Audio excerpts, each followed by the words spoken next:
The population we're going to be talking about today is alcohol misuse. This population refers to 8 drinks for women per week, 15 or more drinks for men, and any drinks consumed by pregnant women or persons under the age of 21. In the US, this affects approximately 6.7% of adults 18 and older. This is a vulnerable population because of its effects on the brain, causing impaired thinking and judgment, increasing their risk-taking, and the prevalence of alcohol-associated chronic conditions as well. Motor vehicle accidents, violence, injuries, and poor pregnancy outcomes caused by excessive drinking make this population a harm to themselves and others. The media consistently portrays consuming alcohol as a medium of having a good time. Adolescents in particular are plagued with messages that underage drinking is cool and binge drinking may get you into trouble, but it's funny. The prevalence of various social media platforms such as Instagram and TikTok further broadens the influence and continues the message that drinking is the fun, social thing to do. These messages are damaging as they draw people in, yet do not accurately depict the negative aspects of heavy drinking and its association with dependence. Family support can have both positive and negative effects on excessive drinkers. When this population has a lack of support from family, it is a barrier to long-term success. Families may have a lack of knowledge about addiction, making it hard for them to understand why the person doesn't just stop drinking. Family members may lack the skills necessary to support the person, leaving them alone in their recovery. It is especially challenging when family members drink themselves or when couples are used to drinking together.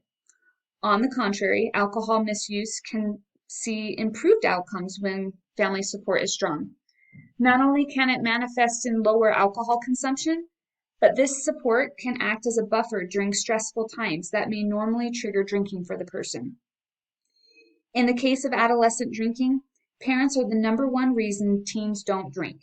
It is important for parents to communicate with their children what their expectations are regarding alcohol and remain engaged in their activities. The role of peers is similar to family support, and that they can have both positive and negative effects on the population. The influence between adolescents and their peers has long been established.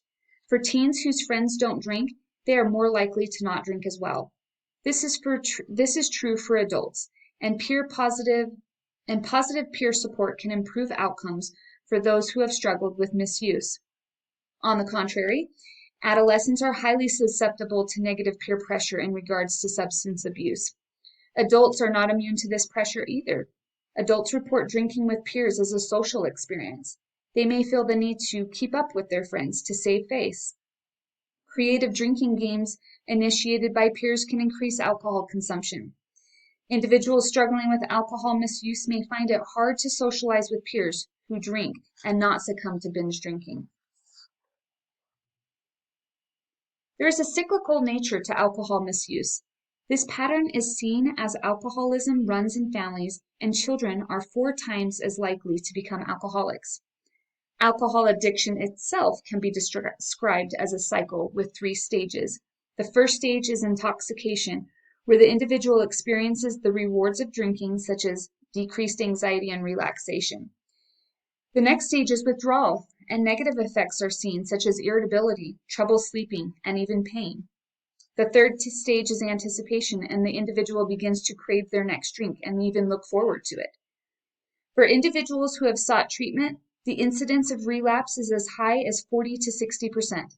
These rates indicate a cyclical pattern for this population between use, treatment, and recovery. The World Health Organization has initiated a global plan to help reduce harmful alcohol use.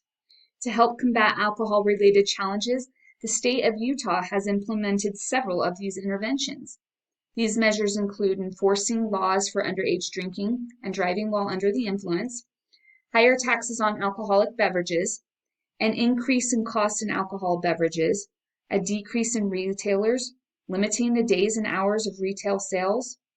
There's also state and federal grants that help fund community programs, that serve this population, giving them access to medical and treatment resources.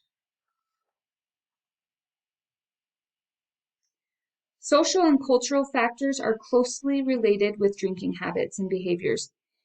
These environments from the past and present oftentimes determine how a person views drinking, how it correlates with celebrations, and what is considered appropriate.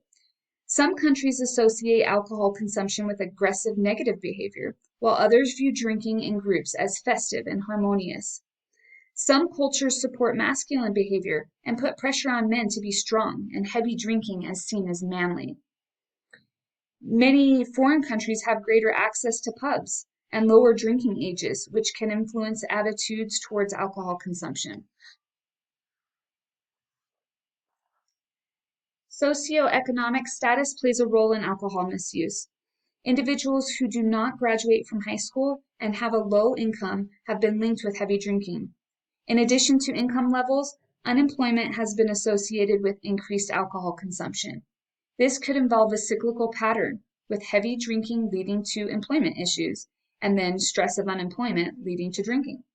The data regarding neighborhood disadvantage and alcohol use is complex, and factors such as race, ethnicity, and age are a usual part of the discussion. For minorities, neighborhood disadvantage is associated with excessive drinking and negative alcohol-related outcomes. Children with exposure to these neighborhoods are at risk for future misuse. In regards to the homeless population, alcohol use is seen in up to 80% of individuals. When discussing race and ethnicity in relation to alcohol misuse, it should be noted that subcategories within race will not be addressed. There are wide differences among these populations, and that should be acknowledged. American Indians and Alaskan Natives have the highest rates of heavy drinking and alcohol use disorder, and more negative alcohol-associated effects are seen within this population. They are followed by whites, Black Hispanics, and Asian Americans, Pacific Islanders. Minorities that experience discrimination in addition to low social status have been linked with negative health behaviors, including alcohol misuse. Immigrants who express stressors due to acculturation are at risk and vulnerable as well.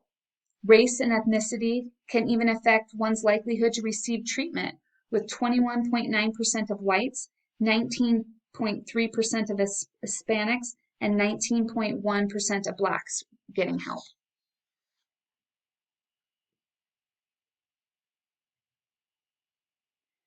The topic of spirituality and religious denomination and its relation to alcohol misuse is a debated topic. For some, participation in religion proves to be a protective measure against alcohol abuse. Religion is associated with higher parental control and adolescent monitoring. Many are taught that God is always watching, which results in teens with a higher self-monitoring. This type of self-control can be corresponded with lower substance use.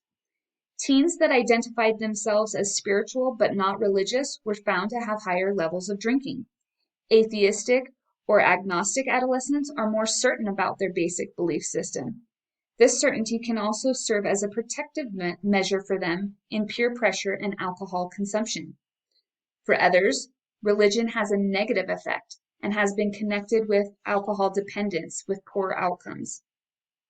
As with many factors within this population, there is both positive and negative effects depending on the individual and their circumstances. Men and women metabolize alcohol differently, and women can be intoxicated from smaller amounts of alcohol. Men have higher rates of binge drinking and are twice as likely to have alcohol use disorder. There is an exception to this, however. Girls ages 12 to 20 have slightly higher rates of binge drinking and alcohol misuse than boys their age. Long-term alcohol misuse in women is seen to have more damaging health outcomes than men, even when they drink less or for shorter periods of time. In alcohol use disorder, women have higher mortality rates than men. Women in this population are more susceptible to breast cancer, pregnancy from unprotected sex, victims of violence, and death by suicide. Geography can also play a role in alcohol misuse. Individuals living in colder temperatures or see less daylight consume more alcohol. In general, the risk of heavy drinking in the U.S. is comparable in both urban and rural areas. However, the Midwest does have the highest urban rates, and underage drinking is highest in rural areas. Within the American Indian population, reservation-based individuals are at highest risk of alcohol misuse. There are biases associated with alcohol misuse.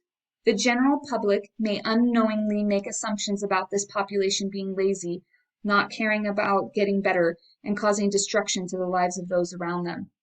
Healthcare providers may have implicit bias as well that may influence the treatments that are recommended, making assumptions about their support system and assuming other barriers exist that may affect their care. Explicit bias exists as well. Society may consciously mistreat this population and even give up on them, thinking they are a lost cause. The language we use to describe this population can reflect our bias, and as healthcare providers, we should be mindful about the words and labels we use.